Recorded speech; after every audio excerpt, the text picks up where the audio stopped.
রাজধানীর এভারকেয়ার হাসপাতালে গত বুধবার থেকে চিকিৎসকদের নিবিড় পর্যবেক্ষণে আছেন প্রধানমন্ত্রীর রাজনৈতিক উপদেষ্টা ও ঢাকা ৮ আসনের সংসদ সদস্য মির্জা আব্বাস। কিন্তু অবস্থার উন্নতি না হওয়ায় আজ শুক্রবার সন্ধ্যায় এয়ার অ্যাম্বুলেন্সে করে তাকে উন্নত চিকিৎসার জন্য সিঙ্গাপুরে নিয়ে যাওয়া হবে বলে বিএনপির মিডিয়া সেল থেকে জানানো হয়েছে।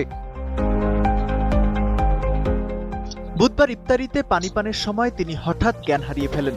এরপর তার শারীরিক অবস্থার অবনতি ঘটলে চিকিৎসকদের পরামর্শে তাকে হাসপাতালে ভর্তি করা হয়।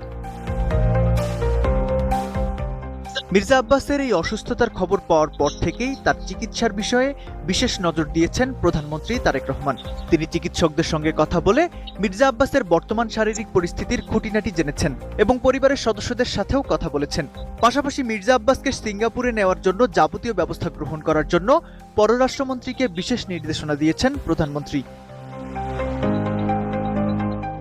আমি বুঝি নির্মাণের শিল্প, সালাম স্টিল বোঝে ডিউরেবিলিটি। সালাম স্টিল, মোস্ট ডিউরেবল স্টিল। এদিকে মির্জা আব্বাসের অসুস্থতার খবরে তার দ্রুত সুস্থতা কামনা করেছেন জাতীয় নাগরিক পার্টি এনসিপির মুখ্য সমন্বয়ক নাসিরউদ্দিন পাটোয়ারি। সামাজিক যোগাযোগ মাধ্যম ফেসবুকে দেওয়া একটি পোস্টে তিনি লেখেন, মির্জা আব্বাস ভাইয়ের সুস্থতা ও দীর্ঘায়ু কামনা করছি। এছাড়া বৃহস্পতিবার রাতে হাসপাতালে চিকিৎসাধীন মির্জা আব্বাসকে দেখতে চান জামায়াতে ইসলামীর আমির ও জাতীয় সংসদের বিরোধী দলীয় নেতা ডক্টর শফিকুর রহমান। একই দিন বিএনপির মহাসচিব ও স্থানীয় সরকার মন্ত্রী মির্জা ফখরুল ইসলাম আলমগীর সহ সরকারের একাধিক মন্ত্রী ও দলের শীর্ষ নেতারা হাসপাতালে তাকে দেখতে যান। এ সময় তারা দায়িত্বরত চিকিৎসকদের সঙ্গে কথা বলেন এবং মির্জা আব্বাসের চিকিৎসার খোঁজখবর নেন। তার সুস্থতা কামনায় পরিবারের পক্ষ থেকে দেশবাসীর কাছে দোয়া চাওয়া হয়েছে।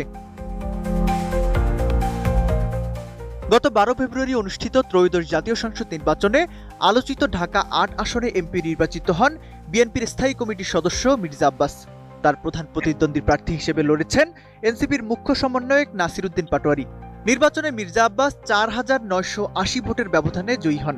যদিও এই রায় নিয়ে বিতর্ক রয়েছে, কিন্তু ভোটের মাঠের লড়াই ছাপিয়ে নাসিরউদ্দিন পাটোয়ারি ও মির্জা আব্বাসের কথার লড়াই নির্বাচন পরবর্তী সময়েও আলোচনার কেন্দ্রবিন্দুতে রয়েছে।